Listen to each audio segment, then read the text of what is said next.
All right, I have a bit of an intro and then we'll just go right into it. So, as we know, AI has collapsed the cost of creation.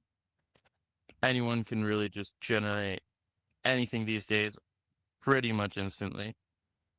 But as the output is exploding, something else is becoming more scarce. So we're noticing a lot more AI slop, taste, restraint, responsibility is becoming more scarce. Everyone's just generating whatever they want.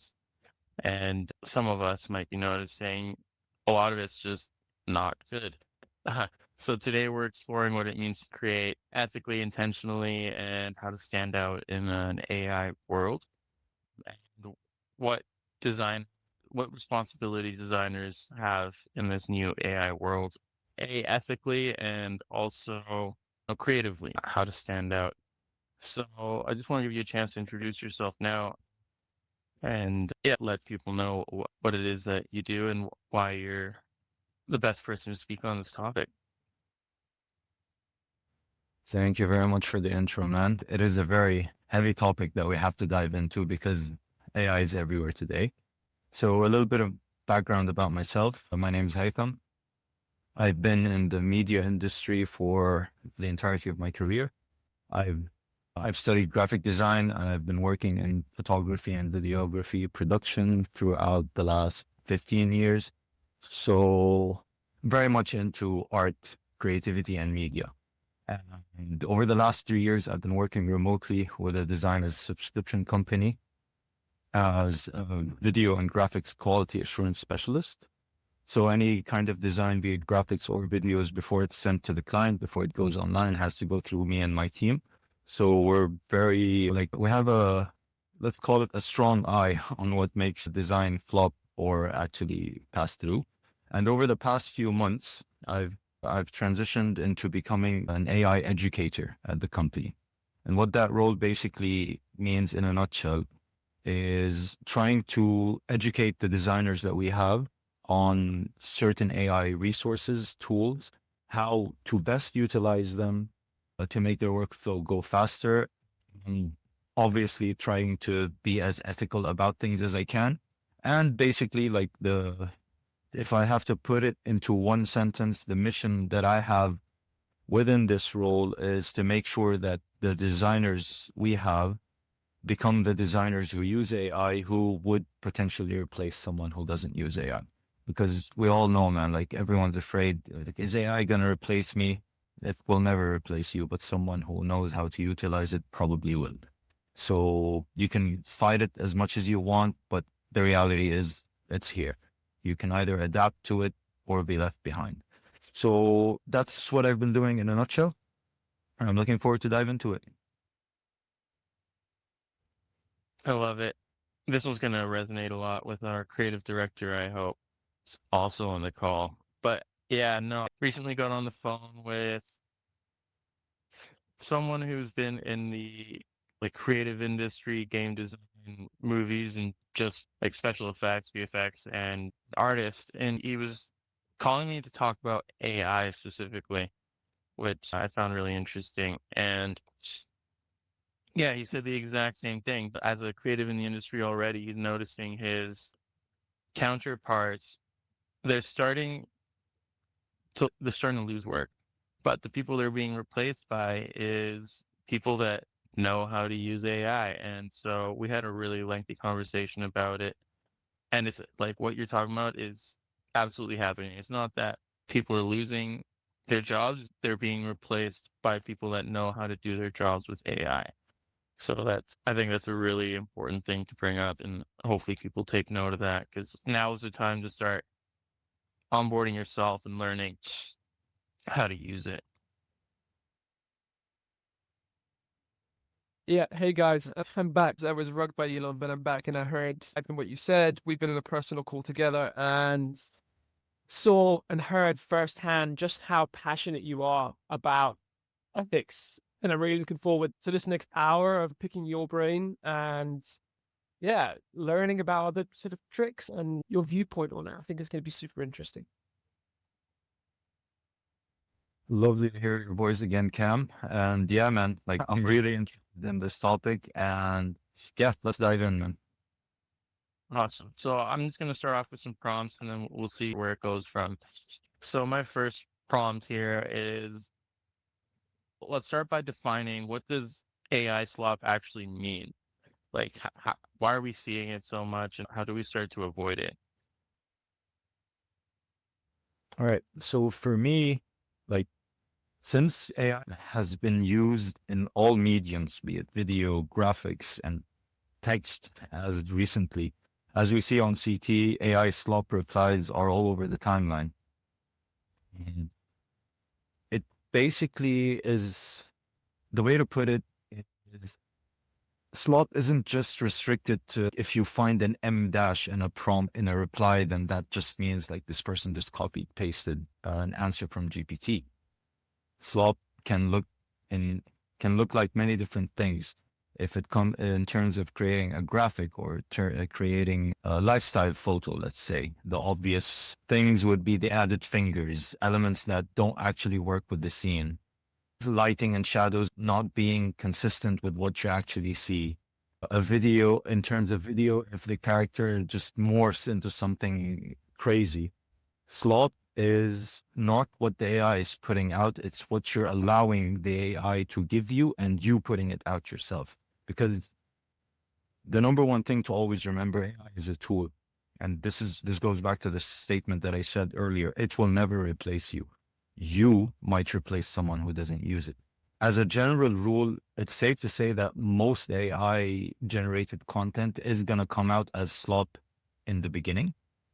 And it's up to you to figure out how to transform that slop into something that isn't as sloppy.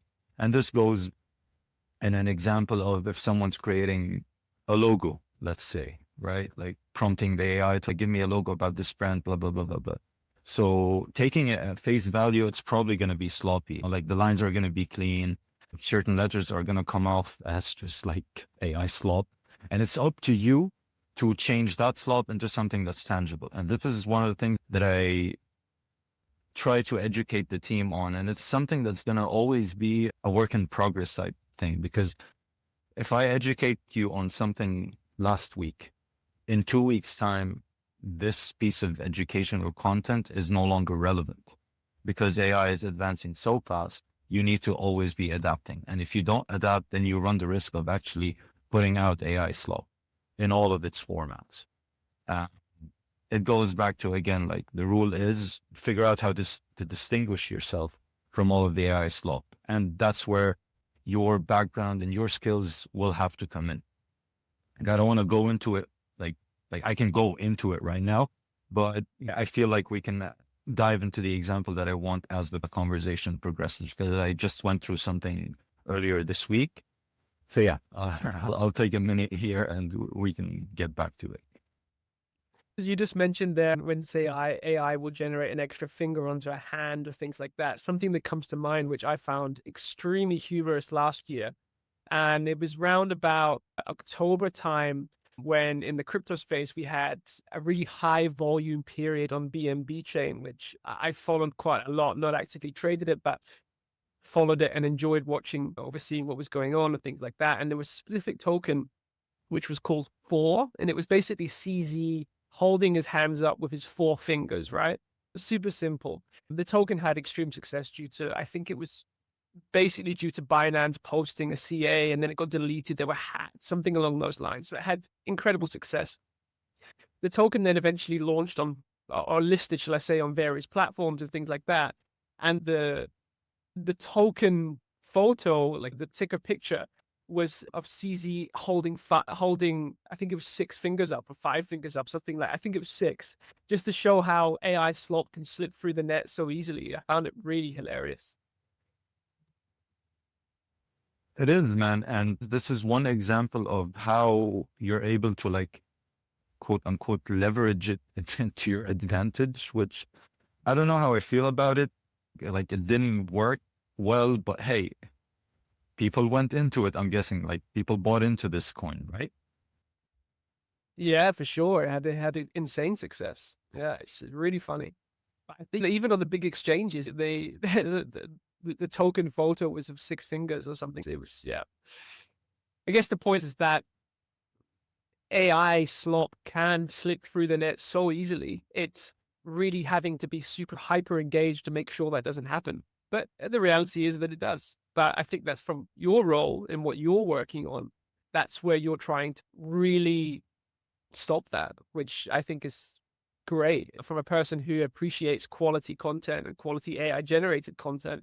You're the man, you're the guy. I appreciate it. But it's a very interesting, like with this example, there's strength in meme culture, man, that we don't have a book on it yet. We don't understand how it operates, but this is a perfect example of how meme culture can actually make something that is sloppy, for lack of a better term, and make it work. You never know how the internet's going to navigate these things, but these are the rare cases in which like slop actually makes sense. And not to go too much into a tangent, but we've seen different examples throughout the years on companies who quote unquote lent into the FUD, right? Something doesn't work. Instead of fighting it, you know what? This is what we're doing. You either like it or you don't. And this generates like the cult following in these things. Think of all of the movies that flopped when they came out. And now they're some of the most successful movies that we enjoy. Cult followings, man. These things we have no control over. And it's interesting to watch meme culture advance in like within the AI flop era.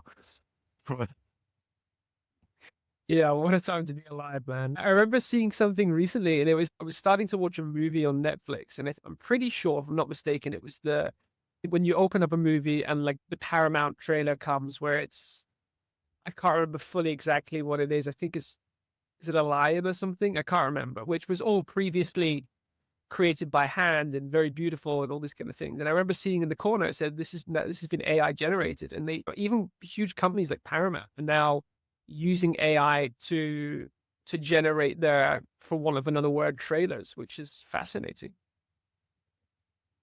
Just to make sure I understand, like on Netflix, it has a disclaimer at the bottom saying that it's AI generated. Yeah, exactly.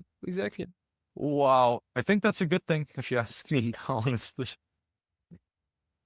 That's crazy. Dude, that's crazy. I did not know that. I had no idea. Netflix with AI. I'll try and find the link and show you. It's incredible. That's crazy. Yeah. And another one that I saw, that there's two examples, and there was one recently. I was watching a Christmas movie with my kids, and the iconic Coca-Cola big red truck that comes through. Remember as a child when you saw the big red truck at the start of a movie or on TV and all this kind of stuff? They had used AI to redesign and recreate that whole thing. And there was another disclaimer at the bottom saying this has been AI generated, which I felt two ways about. I was like, oh, the original one was so cool and so nostalgic from a personal point, and now they're using AI, the moving of the times, right? But I found it super interesting. I think you're just old. My gray beard. That's so funny, dude. I'm just kidding. But yeah, no, I think it's funny. We're all sitting here. Haitham, I don't know how old you are, but I feel like we're all sitting here talking about AI in 2-3 years, assuming World War III doesn't happen. I assume like in 2-3 years, like a lot of the young generation would be like, they would be like, what are you talking about? That's just normal. Like, why is that such a big deal? You know what I mean? Like, what difference does it make that like an AI made that Coca-Cola truck versus a human? They probably wouldn't even care. I feel kids, like the younger generation. I'd say kids as if I'm 45 or some shit, but like the following generations, I feel like our perspective is very interesting because a lot of Gen Z, like I'm actually Gen Z too, but like young Gen Z, like a much younger like age group of Gen Z, they'd probably feel very okay with AI. Like I remember, I think Alejandro, I told you this before, or maybe it was Cam, but there's like a lot of like people like on the subway, like there's like the subreddit on Reddit. I don't remember the subreddit's name, but like they would share people like on public transit sitting on their phone and actually chatting with AI as if it was a friend. And there was this funny image that went viral. There was a guy who was on his phone and he was like, I'm going to work now, babe. I'll talk to you soon. And it was just ChatGPT. He was literally talking to ChatGPT. And ChatGPT was like, I'll miss you, honey. And it was normal. It was like a young guy, like young kid, probably, I don't know, 18, 19 or something like that. But it's just crazy. For them, it's probably totally normal. But for us, it's damn, AI is like taking over. You know what I mean? I don't know. Interesting perspective to see that way. I agree 100%. And yeah, and especially for the younger generation, like this is the reality that they're waking up to. Like for me, I'm 36, So like our generation was the last one to actually go from no tech devices at all to like where we Analog. are right now. I'm sitting in front of 2 laptops right now. But I grew up with like card games and that kind of stuff. And just there's a comedian who actually, his name is Russell Howard. He has a skit in which he's back in the 90s. All we had to do is just stand and lean on a wall and slowly become ourselves. And it resonated so much. And that's not something I can actually like, this raw dogging trend. That's what it was for us. Sit, slowly become yourself. Damn, that's crazy. Dude, I wish I was like alive in the card games because I think my brother is a little bit younger than you, but he's around your age. And like for him, he grew up with Pokemon cards. And I grew up in Dubai, by the way. So Middle East, same vibes. But like I grew up like we collected a lot of, like, well, my brother rather collected a lot of like football cards, like Messi, Ronaldinho, and all that stuff. That's what he was growing up with, that and Pokemon. But like for me, when I grew up, I just immediately was like PlayStation. So like I was PlayStation 2, PlayStation 3. That was my era, like generation. But yeah, but I still get you though, because we still like, yeah, like what's that thing, raw dogging? Yeah, I saw that the other day and I was like, what the heck is raw dogging? But it was this guy, he was like, I raw dogged my way to the grocery store. I was like, this sounds weird, bro. What does he mean he raw dogged his way to the grocery store? But essentially it means, for anyone listening who doesn't know what it is basically not using any like stimulation, like not listening to like podcasts, not watching a YouTube video in the background, not listening to like music, nothing. Yeah. Leaving your phone at home is a trend that they're called raw dogging now. Yep. But then, Yeah, it's crazy. It's weird. I think some people are taking their phones, but they're like, basically the idea is you don't play anything, you don't listen to anything. It's actually pretty, you know what we discussed earlier, I think we talked about a couple of weeks ago, you and me, Cam as well. Like where you don't listen to any music, podcast, video, nothing, just the silence of your mind. That's, yeah, it's like a new trend now. It's super funny. I like it. It's a good trend. There was a funny one that I saw, it must have been a couple of months ago when it was super hot. And it was a guy, he's like a British influencer, I think. And he was on a transatlantic flight to the US, which is like 8 to 10 hours, something like that.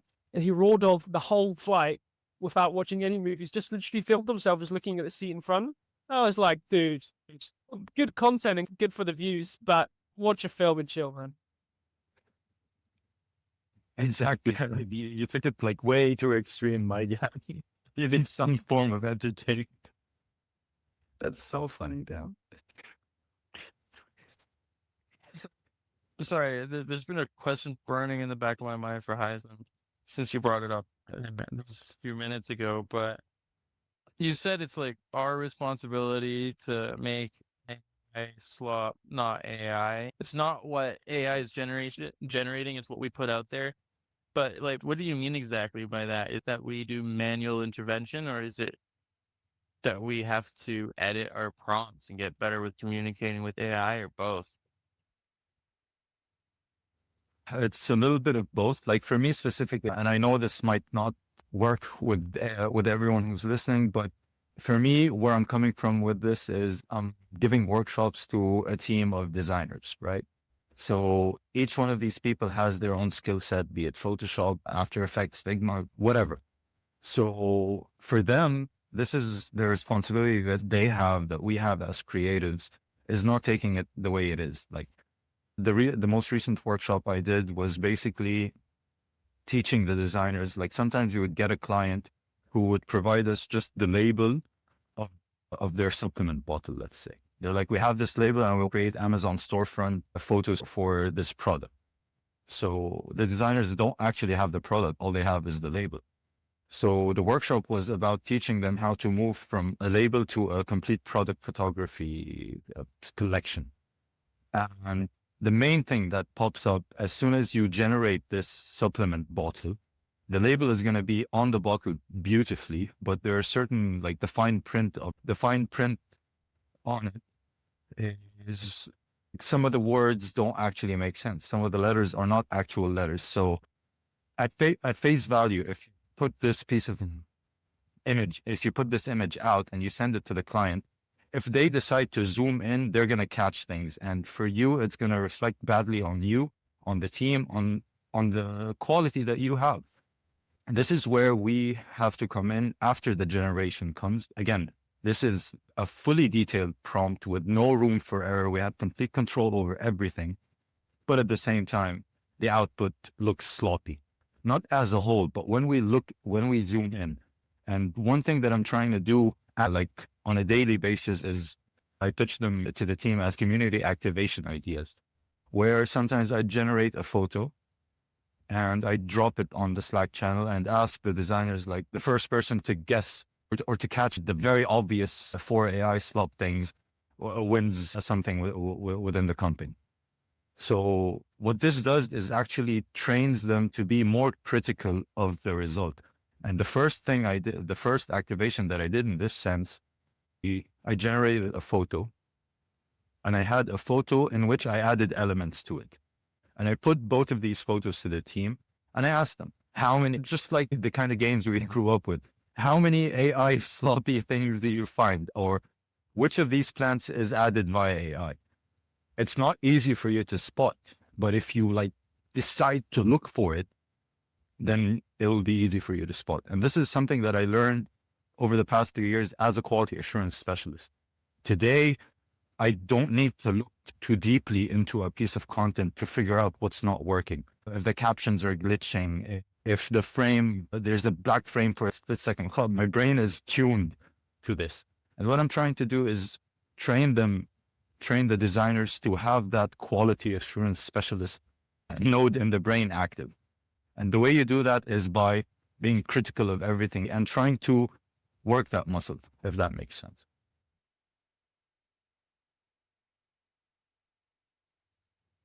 Yeah, no, for sure. 100%. No, I was just going to say really quick, like for me, like we have a lot of clients and we do a lot of like design work. And it's so funny you say that because that's exactly what I do. Cause I do creative stuff like content creation and stuff, graphics and like video editing and stuff like that. And like in terms of before, like I go on with what I was going to say, in terms of AI usage, I think I use more in graphics, obviously less in video, but occasionally in video as well, because that whole like spotting, like the thing that's wrong is a lot harder to do in video. Actually, sorry, let me take that back. It's actually easier to spot what's wrong in video, but it's harder to fix it. If that makes sense. Because in graphics, you can even now a lot of AI gen, like image gen tools, you can even highlight areas and you can like correct. Or for me, sometimes I'll just take it and edit it like manually myself because there's some kind of like abnormality, like a finger. I'm actually better off just like downloading the image with the mistake and just fixing it myself. I actually do that pretty often, like ironically. But sometimes like nowadays it's getting pretty good. So I'll say, oh, you should fix it or whatever. Ask the AI to fix it. But I think it's really interesting how there is a standard. And once you like train your eye, it's definitely very easy to do it. Like a lot of the work that I do for a lot of clients, like no one would ever even think that I used AI. And I'm sure I think it's the same for you as well, Hytham. Like I love the stuff your team makes and stuff. Like they'd be like, there's no way like someone used AI for this. But then that's the result. That's what you want. You don't want people to be like, oh, this was AI generated. You want them to see it and be like, there's no way this was AI generated. And if you achieve that, I think, and it's not even about, oh, it's like we're anti-AI. It's just that you don't want people to think like there was no effort put in, which I guess the main issue here. Like a lot of clients be like, oh, you just made this with AI. You didn't put effort into it. But if you make it really good, they won't even think that because it just looks so dang like legit. Then that's the idea. So yeah, I hear you saying these things and I'm like, yeah, I totally relate because it's exactly what I do. I train myself to notice things and edit them accordingly. And I think for a lot of the thing Alejandro was saying in the beginning, if you're already a creative and you're already good and you're replacing other people who don't know how to use AI, what you're actually start getting good at is not just prompting the AI, but also fixing mistakes. And it's weird that you actually, for me as well, like in my creative process, I actually adjust my way of working according to the AI to fit the AI. But yeah, go ahead, Hytham. I think your hand's raised. What do you want to say? No, actually, it's very interesting because with everything that we're talking about, I find myself actually falling victim to this. So recently I was just creating a few images with AI. And as it gets, like some certain parts of the image aren't you need to tweak them. So I ran through a bunch of iterations back and forth with, I think it was Gemini at the time, back and forth, and it's not actually getting the result that I want. And I just want to tweak a certain, like one tiny detail in it. And it pissed me off so much to a point where I was sharing it with my partner. I'm like, this is what's happening. She's, did you try fixing it on Photoshop on your own? I'm like, oh shit. which kind of was a moment for me where, okay, so I have become one of those who are like heavily dependent on AI to a point where I forgot that this is something that I could have fixed in like 10, 15 minutes tops on Photoshop, but it took me 30 minutes of back and forth iteration with AI. And we've seen this come up with people, and I'm sure you guys came across the articles over the past few months about critical thinking with people who use GPT for everything, and how relying on GPT is ruining critical thinking. And this was a beautiful example that I had to go through. It's one of those I had to fall to actually know how to get up. And I realized, okay, so it's not just about critical thinking, it's about how I would have normally gone about fixing this. But because I'm relying on AI, it actually was an obstacle for me in this example, right? So, yeah, man, like, it's one of those things that you actually have to go through, fail at, and then, okay, here's how we can work about it. Yeah, for sure, dude, for sure. I think like me and my wife were actually talking about the critical thinking thing. And we were like, actually, I would even say it's not even critical thinking. I think it's just ruining thinking in general. Like, a lot of people aren't even, dude, it's even I'm guilty of it. And like lately and like me and my wife, we have a rule. We don't use AI for, like, we have like certain things we won't use AI. Like a lot of times it's like even simple things like, I don't know, like random house chore or something. It starts off with like small stuff. Like it starts off with, it's a very slow creep where it's, oh, you ask it about how to fix something. Or for example, like I think 1 or 2 weeks ago, around 1.5 weeks ago, my laptop, right? I actually dropped water on it. So immediately I was like, okay, I went to ChatGPT and I was like, okay, like I dropped water on my laptop. What should I do? Blah, blah, blah. And then it was like a MacBook and it fell onto the keyboard. So immediately it told me what to do. Turn it upside down, dry it next to the window, don't use it for a couple of days, et cetera, et cetera. So it starts off with simple stuff like that. By the way, quick report, my laptop's fine. I did what it said and it works. But yeah, like it starts off with simple things like that, but it actually starts creeping into more things. Like you start asking it about even simple things. Like even if you can't decide on something, you start asking it to help you decide. It creeps into a lot. Like it starts becoming like a very, I don't know, it's like hard to stop at some point. And you stop even using your brain to think for stuff. And like I was definitely noticing that. I was like, dude, I gotta stop this. This is bad. Like I'm not even using my brain anymore. You know what I mean? So yeah, it's very easy to get super dependent, dude. And even in the creative sense, like you said, like we forget that we could just download and edit it ourselves. You know, like it's so funny, like that we would do stuff like that for years. But anyway, yeah, it's good we're talking about this. And it's actually really nice to hear you saying things like that because I'm like, okay, so everyone else is experiencing the same things. I guess we're all humans after all. So there's like the collective experience that we're all having. And it's really cool to see that. If I may just like to add on what you said. So there's a video designer in the company. He has been using AI heavily over the last year. And he has garnered like 500K followers on Instagram with his AI generated videos. And me being the AI educator, his team lead reached out to me and we have a designer who has a few questions on certain AI tools. I'm like, by all means, which designer is he? And he told me, and I'm like, dude, he can educate the whole lot of us about AI traits with the skill level that he has. He's partnered with FreePick. He's partnered with Envato. They reached out to him because of how successful he is with his AI generation. So I got on a call with him. And what he said, I started the call with, I don't know what I can offer you in terms of help, but by all means, I'm like, what's the issue that you're going to? And this guy, 500K organic followers on Instagram, like partnerships and collaboration left and right. And he still had the, Habib is so humble. I have so much to learn from you guys. And I'm like, dude, trust me, you can teach us all. But that goes to the way his mind is thinking about things, right? And the same way we should be all thinking. It doesn't mean because you know how to do things, it means that like it's done. There's nothing for you to learn. And that's what we have to do, man. It's one of those techs that's advancing so rapidly. We went through something where I created a workshop around November last year, and I wanted to put it out so that we can educate the team on certain things. But because it was end of the year and Black Friday, Christmas, and all of these things, management decided we should wait a bit on this workshop before we actually put it out. And by the time they reached out to me, it's like, yo, let's do it. I'm like, it's obsolete. It's irrelevant at this point. The steps that what I covered in 10 steps now with the AI advancement can be done in one step, like these 30 slides, it should be 5 slides at this one. So yeah, man, like this tech is advancing so much. And going back to the original topic, if you don't adapt, you're going to be left behind. And this guy is a beautiful example of someone who's really at the top of his game and still thinks that there's so much for him to learn when it comes to AI. And I told him that's the winning mentality, man. I don't think you're ever going to be left behind anywhere. And I think this is what everyone should start adopting.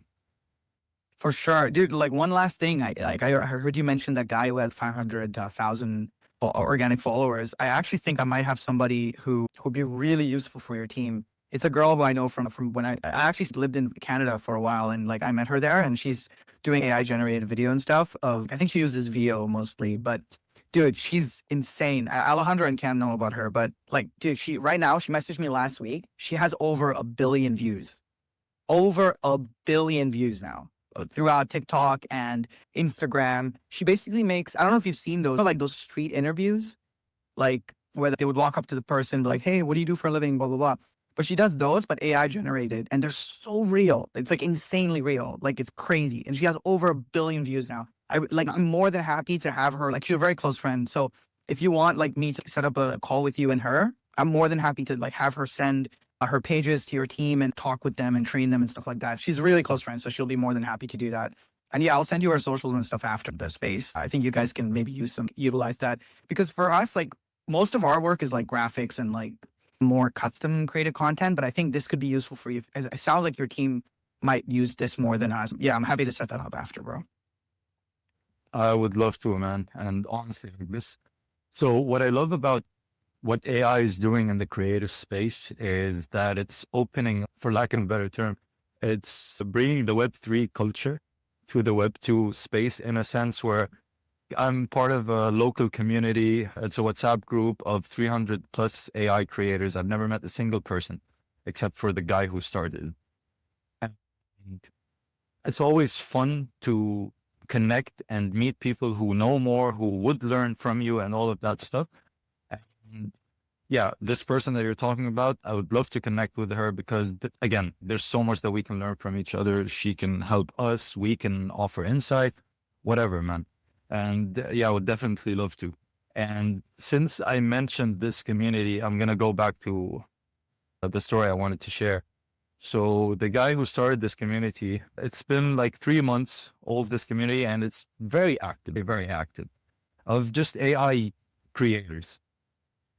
And he was like, guys, let's try and run a logo competition. So like the person who creates the best logo for our community, we'd use that logo. So obviously everyone started creating their own versions of a logo. But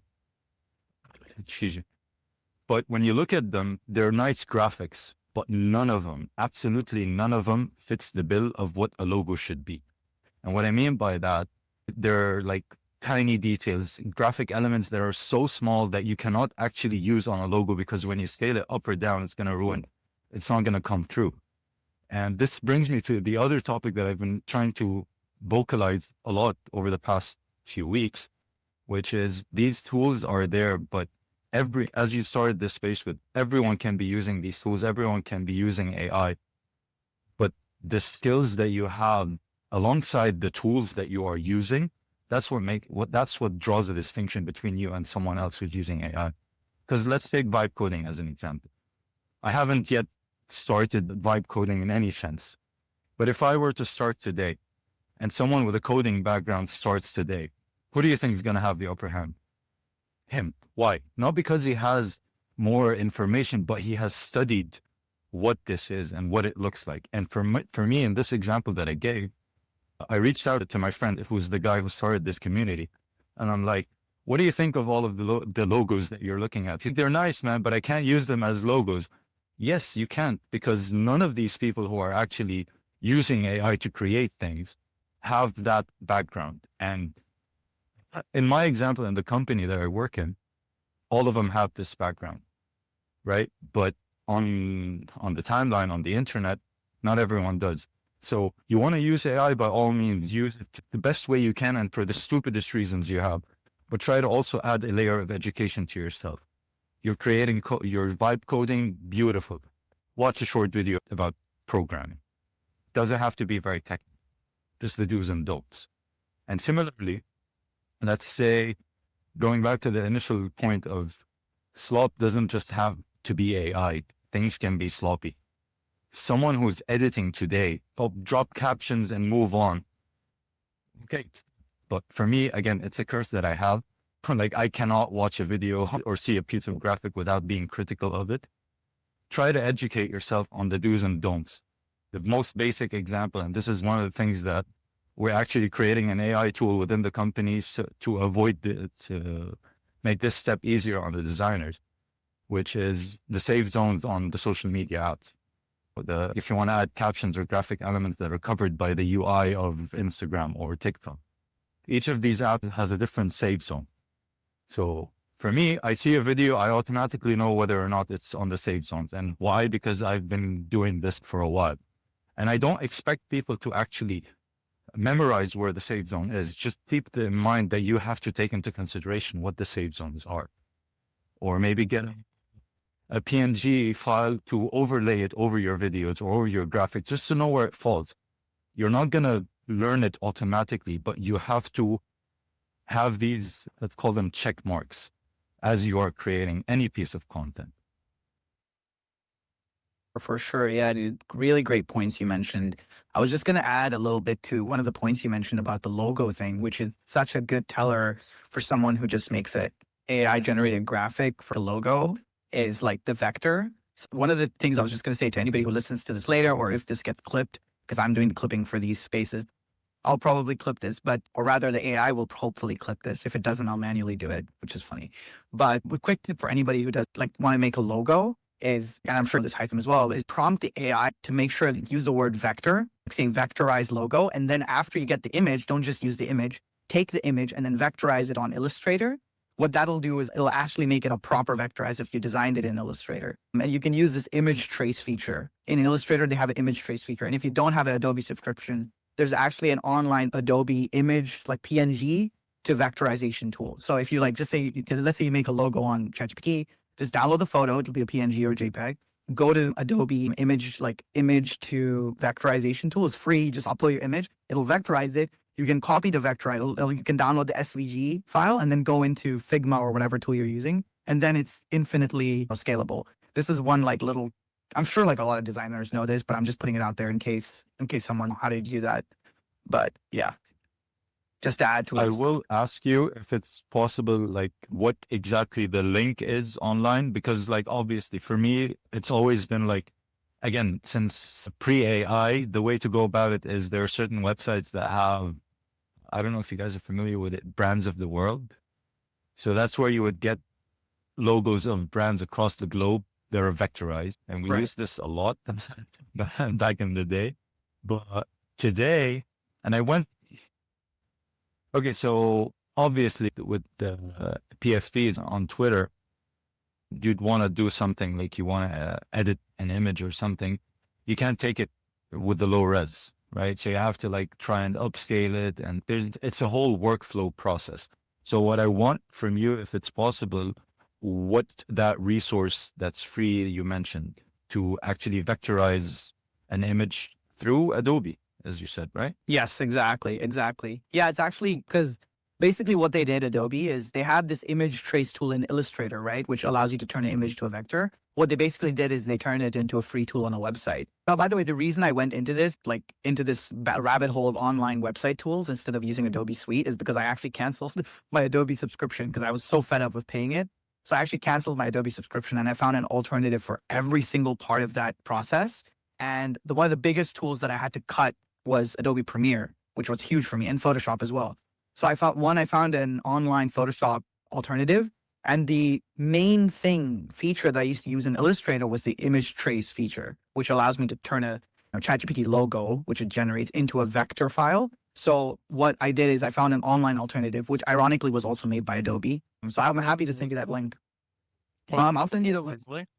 I'm going to get it right now. One sec. Yeah, read it out so people can. Absolutely, for sure. Vector converter. Yeah, I'll link it to the group and I'll also try to put it into the the space in Twitter. I'll put the link there. But yeah, it's the a really useful tool in the comments. Exactly. It's really useful because the main thing like I said, the main thing I even had Illustrator for was for that. And for anybody listening who wants to replace Adobe, the other things for video, I started using CapCut. And then instead of actually manually clipping videos in CapCut, what I do is I make the full video in Descript, and then I export it to Opus Clip. I don't know if anybody here is familiar with Opus Clip, but Opus Clip is like a video editing clipper tool. So you just upload a full video, let's say like this space as well. I'll upload the whole video.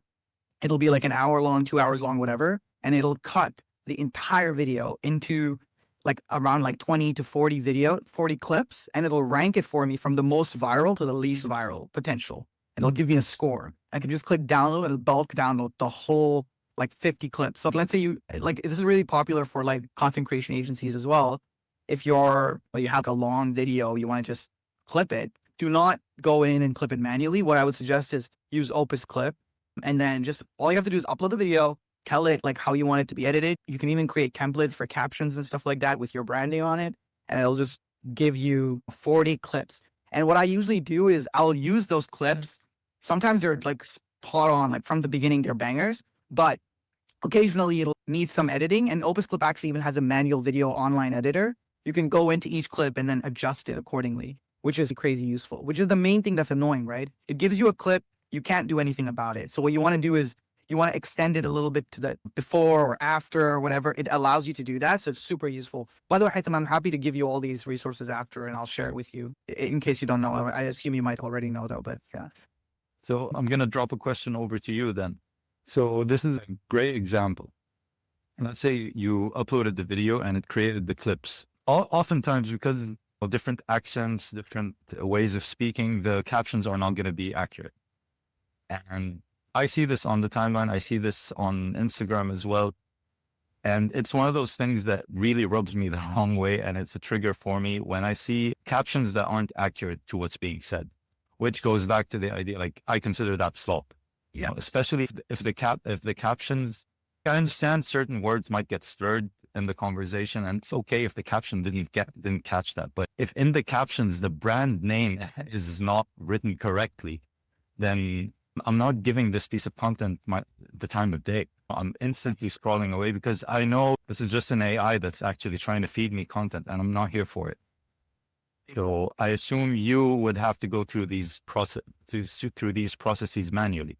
And that's what would distinguish your content from someone who otherwise just, okay, Opus could create these clips and I just post them. Exactly. Yeah. So that's actually fun. You mentioned that because that's exactly the issue I was having with Opus Clip. So the thing I realized is the three main tools that I started using after I replaced Adobe Premiere, like last year, was Opus Clip, Descript. I actually didn't used to use Opus Clip. I used to use CapCut and Descript. CapCut and Descript both have extremely good caption. They make captions extremely accurately. And Descript specifically has a really good tool where it allows you to search. For example, I was actually just before the space for our previous space of creating content. And there's a name called, I think it was Thesaurus or Theros? Alejandro, I think you know. What was his name? Thesaurus. Thesaurus. Yeah, it was super specific.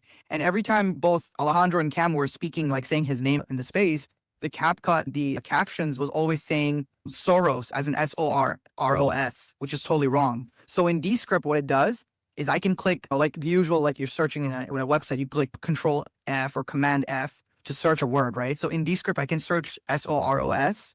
It'll show me every single part where it mentions Thesaurus as Soros. And what I'll do is I'll just put the right spelling and click Correct All. And it'll correct every single place where that was mentioned incorrectly. And basically, I do all of this stuff manually. So the basic, like the captions and all that manually, but still automatic, right? Because it's doing the captions for me, but I can just go through and auto check everything. So Descript's really good for that. But I guess it's the idea of basically using every single AI tool for what it's good for. So if I tried to make logos on, I don't know, like image gen tools by Google, I don't think it's as good. For me, I've noticed ChatGPT is really good for me. And there's like anime art style stuff. If I want to do anime art style stuff, I don't even do it on ChatGPT. I go to Midjourney. Midjourney is really good. We have a client that we do more like anime art for. And for them, I prefer Midjourney. It's a much better tool. So there's all these, like, you have to know which AI tool does what. For captions, definitely don't do Opus Clip or any of those. Just do CapCut or Descript. For editing it, do a Descript. For the actual like video editing part, you can do CapCut. Then you take your full video, then you go into Opus Clip, and then it does the cutting. And it's funny you mentioned, because I actually canceled for Opus Clip. I turn off the captions completely. I don't do any captions on Opus Clip. I allow it to just do, because it's really good at contextual cutting. So it like learns the context of what's being mentioned. And by the way, after the space, I'll make the content and you'll see, Hytham, like all of the videos will be cut up by the AI, and you'll see how good it is. It's really good. It has contextual cutting, so it knows exactly which part of it is cutting, and it's really good at like finding out what parts are useful, which parts are funny. And as I said, it even ranks it by, bro, they should fucking pay me, man. I'm like advertising here. What the hell is it? But yeah, it's really good, bro. They even rank it by like virality. So you give you a score out of 100. And from the top to the bottom, it goes 99, 98, and then it goes all the way down. And depending on the video, if there's like a long video, it'll do 40 clips. If it's a short one, it'll do 10 clips. But it's really good. Yeah. Yeah, actually, I've come across Opus Clips throughout the past year, let's say, but I've actually never had a conversation with someone who's as quote unquote bullish on it the way you are. So it's interesting. Honestly, I haven't actually used it because, again, going back to the idea that everyone's trying to sell you something, but like, how do I actually utilize it? Like going on a tutorial video and that stuff, but actually hearing someone firsthand just so bullish on it and trying to promote it. Oh no, it's exactly the way it is, man. Going back to the example that we started the conversation with, like when the AI generates something, your skills have to come into play. And yeah, for the captions, you're manually fixing it. Is it wrong? No, man, but the AI saved you a ton of time, which, going back to the idea, AI is a tool that will allow you to unlock more time for creativity. And this is what we're trying to do at the company where I work, is leveraging these tools to take care of the mundane, like time-consuming parts of the design process, and allow you to get more creative on the storyboard, on how this would actually look, and write an actual story instead of just, here's a UGC piece of content. No, man, like work on the story, work on the vibe that you're trying to put out. And AI allows for time. It gives you more time to be creative and not waste it on like all of these things. And I wanted to, like, I'm not plugging it in, but since you canceled your Adobe subscription, have you come across Affinity? Oh yeah, dude, I have. I downloaded it as well. Yeah, that's so funny you mentioned that. I was gonna mention that earlier. It's a great free alternative to Photoshop. Yeah, it has everything you need. And as someone who's been using Adobe for a long time, would you recommend a shift from Adobe to Affinity? Oh, it's so funny, bro. I had it. Like, I still have it. I just don't seem to use it as often, if I'm being honest. It's mostly because I realized, like, I'm just using, there's just, again, another online tool, but it's called, I'm going to link it to you as well in the group chat. It's called, oh, wait, let me find it. Photoshop. Yeah, it's called Photopea or something. It's super, like, ugly looking, but Photopea. Yeah, it's super ugly looking, but it works, bro. And it's just basically Photoshop, Illustrator, everything. And it's just an online, like, website. So like, I just use that because a lot of the time what I want to do is, like I said, if let's say there's an extra finger, right? I'll just use the brush tool and erase it, or just use the clone tool to like make a clone of a texture in the image. And the Photopea thing it's perfect. I use it and it's perfect. But honestly, yeah, if you're asking about Affinity, I've used it before and it's really good. It is really good and it's free. It's the perfect Photoshop alternative. Like it's the perfect one. Yeah, that's funny you mentioned that. Yeah, I should have mentioned that too. Great tool, great tool. I do recommend it. But I've just been using Photopea and it works for me. And it's a super ugly looking tool for anyone who goes and looks at it. It's not aesthetic in any way. So for the heads up, but yeah, but it works. And this is something with the age of AI going, but like internally on the, like the AI team and the company is called the AI task force. So internally, when we'd share, oh, here's this tool, here's that tool, here's this tool. Like one of the guys shared the meme, I'm tired, boss. There's so many tools that we need to learn on. And yeah, man, like for me, being like, I've been using Adobe for the entirety of my career. And when CapCut came out, obviously, like this is pre-AI, right? So for us, we're like, oh, this is making it too easy for anyone to fuck around with it. And so we took it personally. I'm not going to use CapCut, and Adobe software, Premiere and After Effects are really complicated if you don't know your way around the Adobe experience, let's call it. But for someone who's been using Adobe for this long, CapCut is confusing to me at first glance.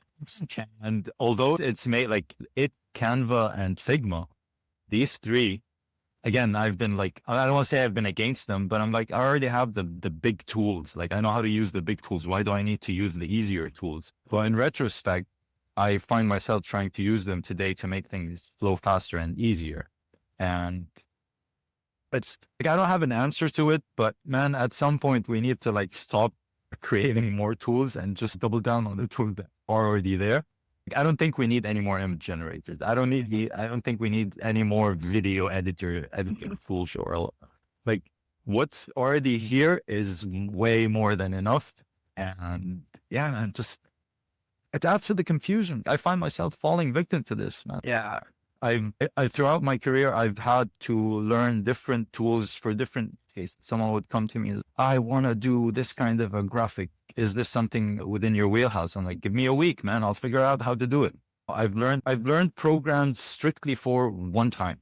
I learned Blender because a friend of mine he's a 3D artist and he's, dude, you should learn Blender, blah, blah, blah. So I'm just curious about it. Obviously, I went in and I did the donut that everyone talks about.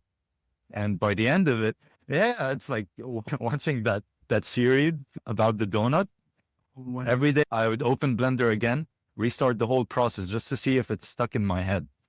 And I spent a good amount of time just working on Blender just for that one particular project, and that's it. And I had to teach myself how to operate Discords because I was trying to create a few communities, blah, blah. And all of these things, man, like I don't need all of these tools. I don't need to know how to use all of these tools, but I do. And I don't want to add more tools to my wheelhouse, man. Like it's already too saturated. And yeah, like this donut still takes up space in my head. I'm not going to use it anymore, but it's... Coders gonna hate you saying that. They just want to make more tools. Yeah, dude, that's so funny, man. But yeah, same here. I also did Blender and everything. Dude, yeah, it's very overwhelming. I'm not gonna lie. And for me, it's funny because I was just like you, and I didn't want to use CapCut. I don't know why. Even when I saw the logo, I used to get irritated. Every time I saw CapCut, I used to just think of like girls making TikTok, dancing and making TikTok videos, and it just pissed me off. I'm like, fuck this, bro. And that's what CapCut started as. Talk editing like video tool kind of thing, right? For girls like in high school.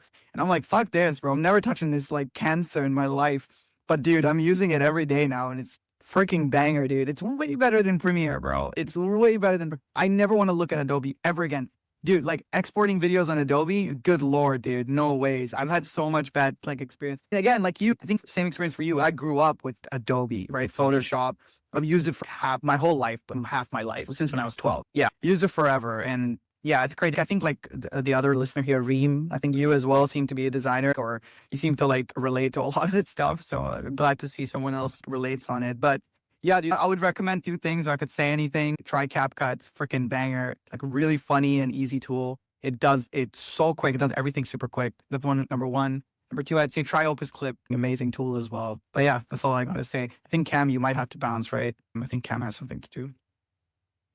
But he's a listener now. But yeah, Cam might have to step away for a client call. But actually, I wanted to ask Hytham one last question here, and who knows where this will end up. And we keep talking about training people's like, or how you're a quality assurance specialist, and something you brought up earlier was training people's inner quality assurance specialists.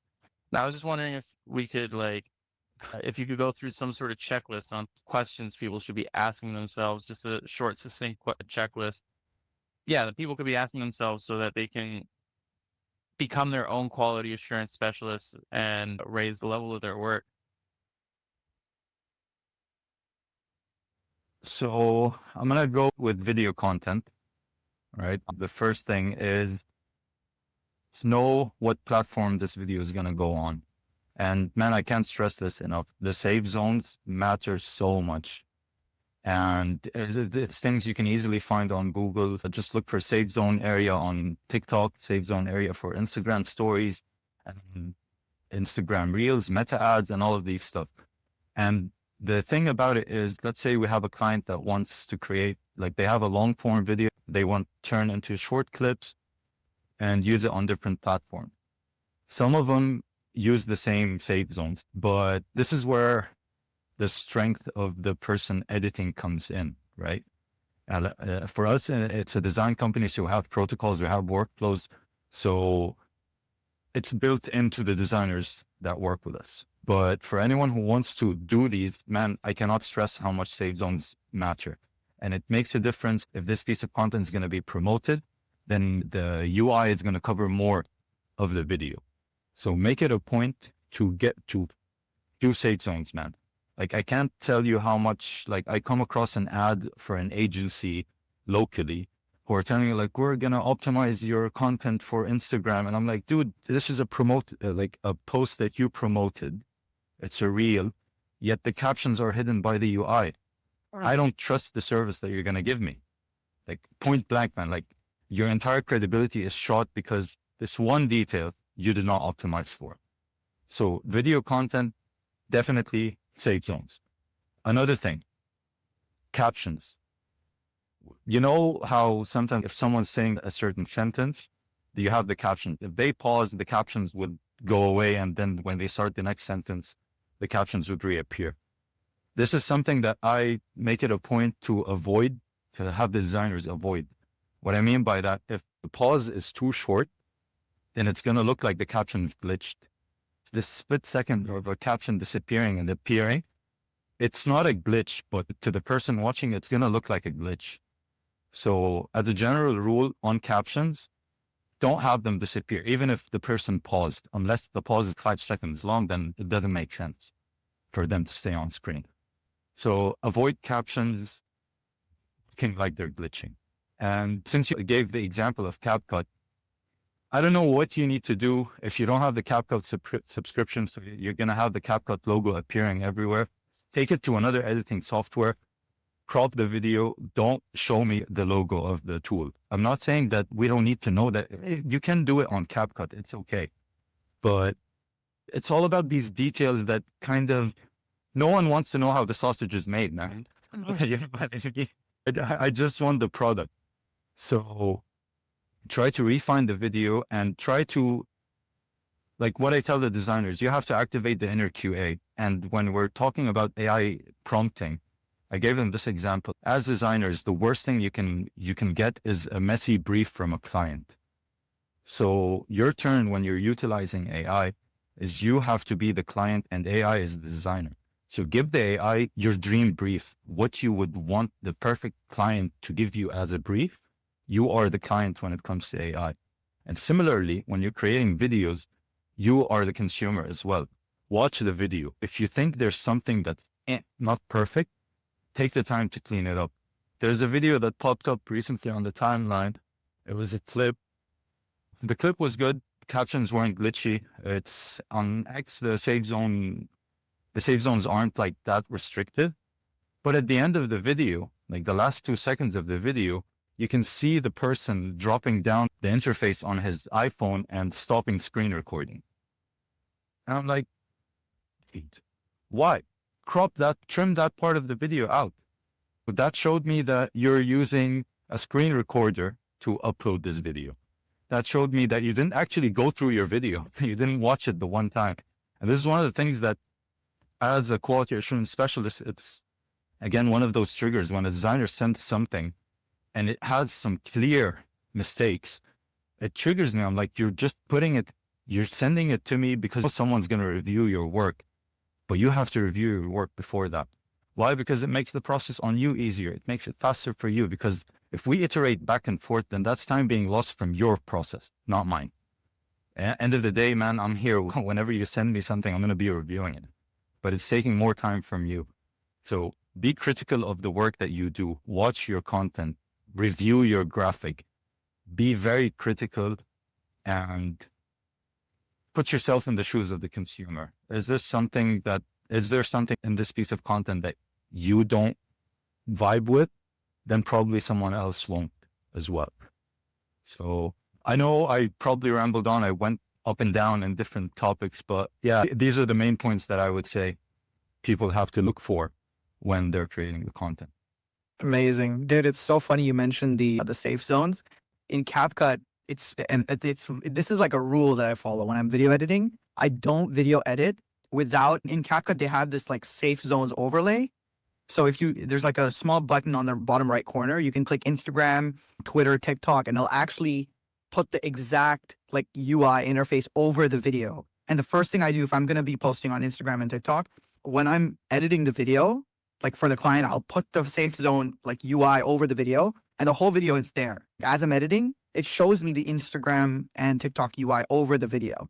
So it's just, and CapCut does this because I used to do this manually inside of Premiere. I used to do this manually. I would have a overlay PNG.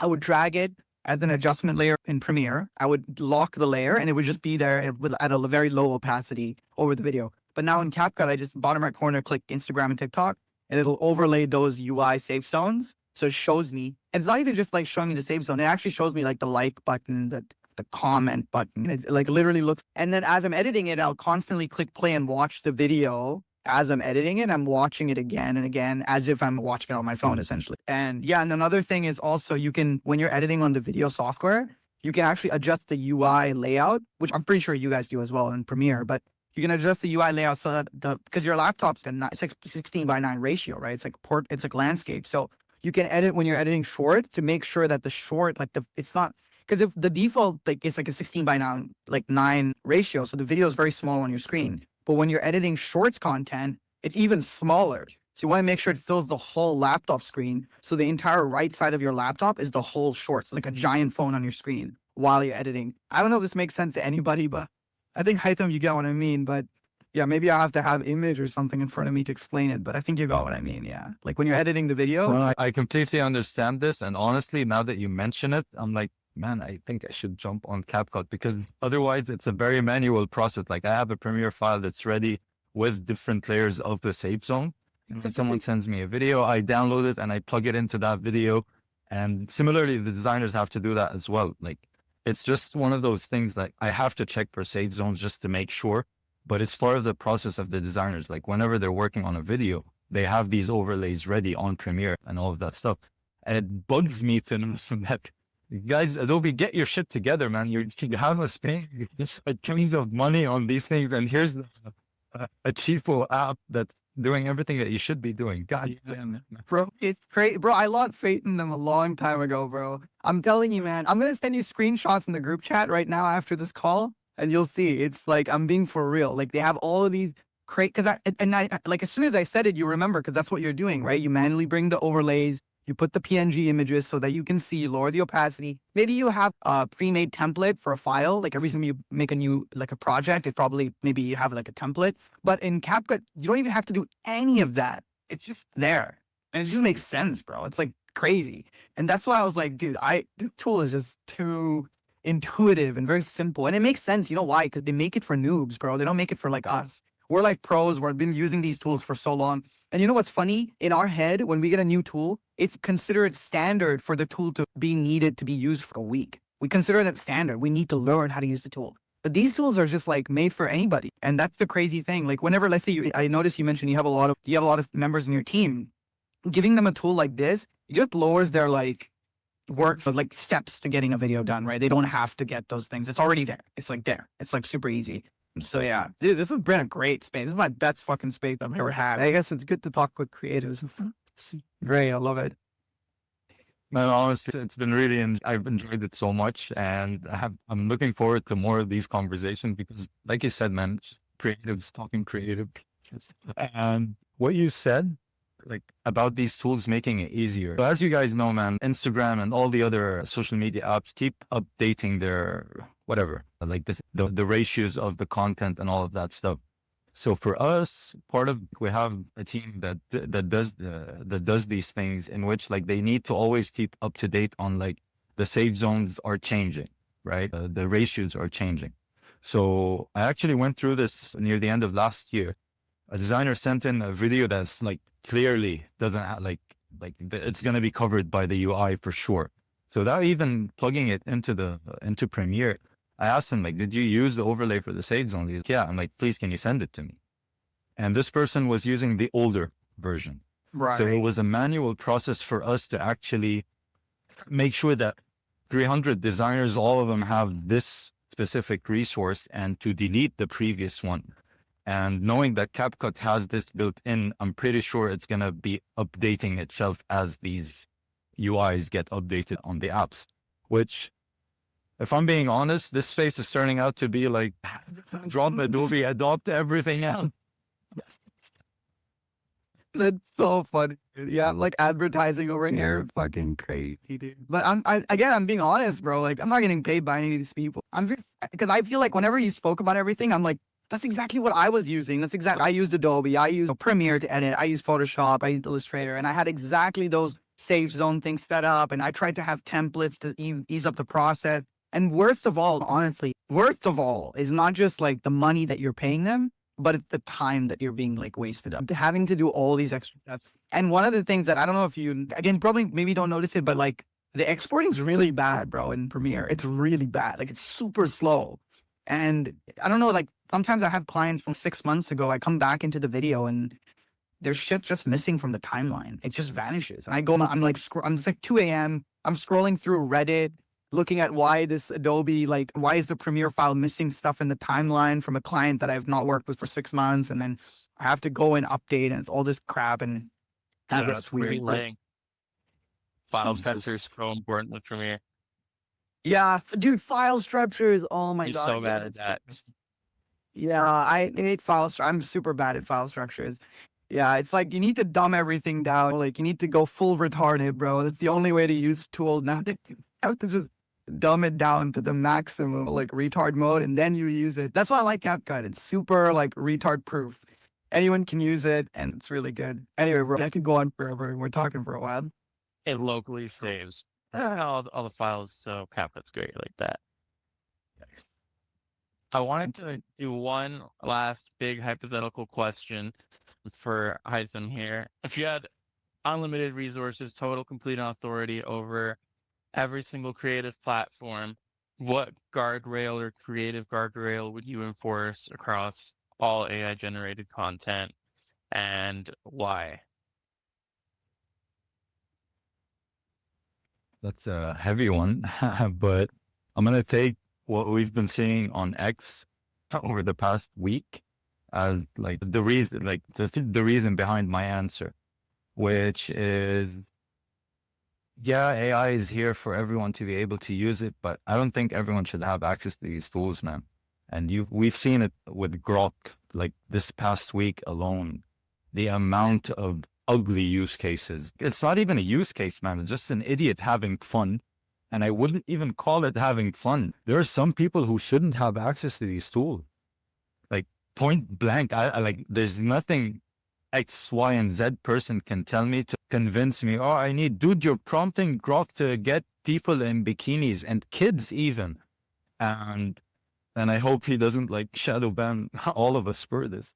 But when people start like critiquing Grok for this, what was Elon's move? He's like prompting himself to be in a bikini.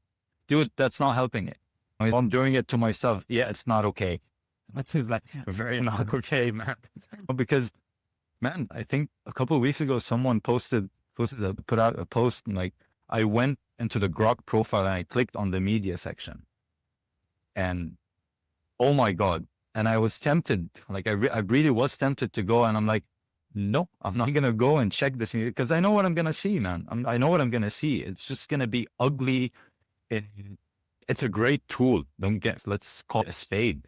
The abilities that Grok has in terms of video generation is really insane. I haven't dived deep into it, mainly because it wasn't available for us in our region, but it has opened recently. But it's a great tool. But yeah, and it's to go back to it's a weird example, but guns don't kill people, people kill people. Yeah, AI isn't the problem. People using AI is the problem, because these tools like social media, again, as an example, when social media came out, man, it was the next best thing, but people started using it for the wrong reasons.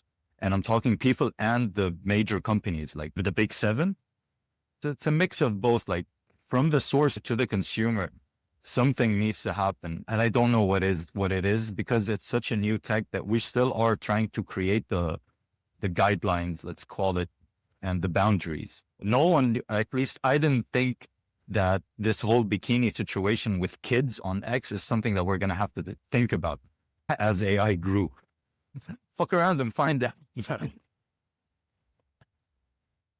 Oh my God. So funny, dude. Yeah, 100%, man. Couldn't agree more. Could not agree more.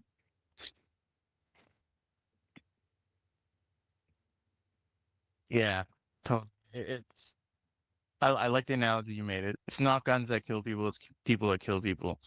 I wonder what those guardrails will look like in the future. For sure, it's an issue, and actually, I think you're right. What Elon posted isn't the solution, and I think they followed up actually with people abusing it will be prosecuted by the law or something. But what kind of reach does X really have, and where?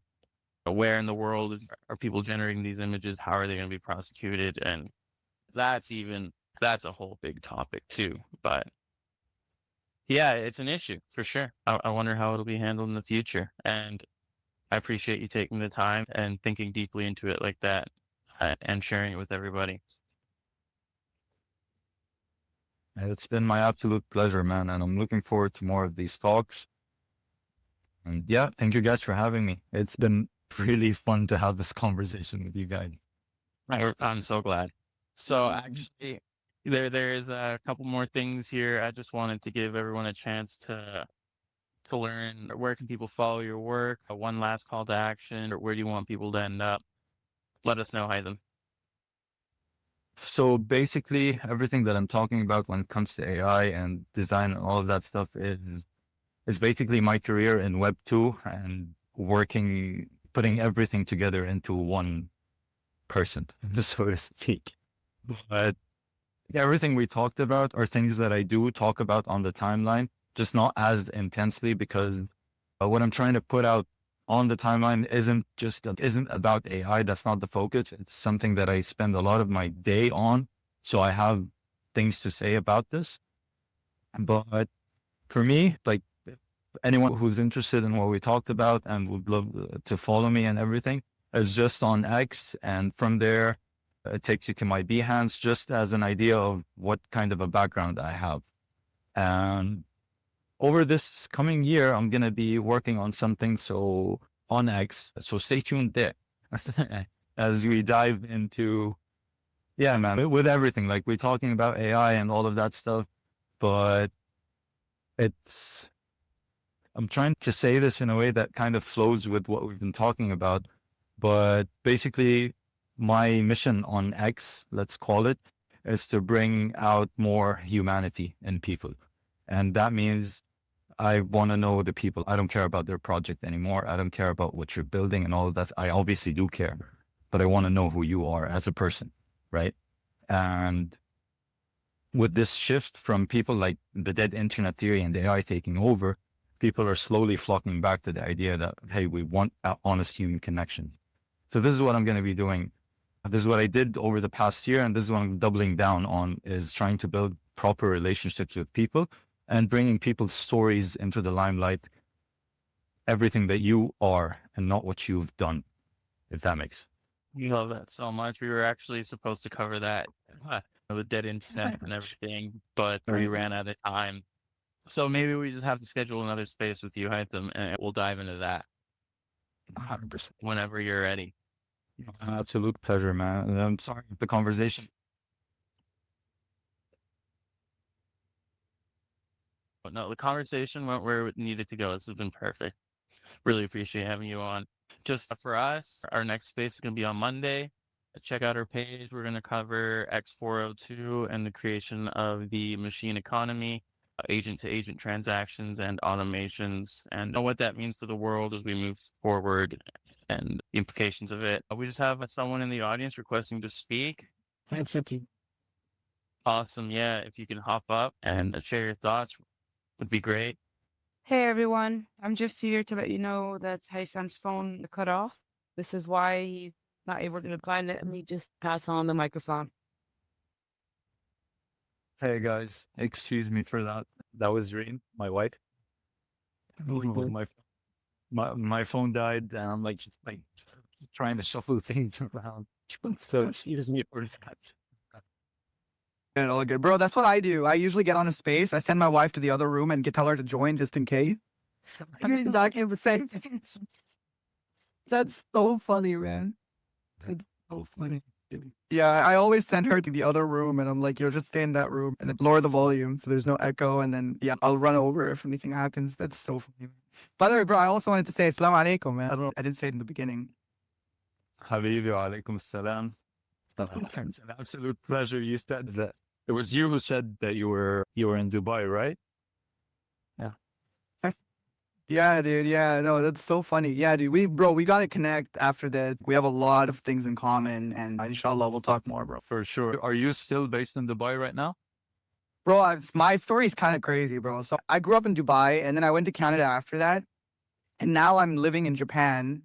But it's because I got married to my wife who I was friends with her online and she's Chinese, but she's a revert to Islam. She became Muslim in Japan, bro. And then, bro, it's super complicated, bro. It's super complicated. So I'm based in Japan right now, but I am a Dubai kid.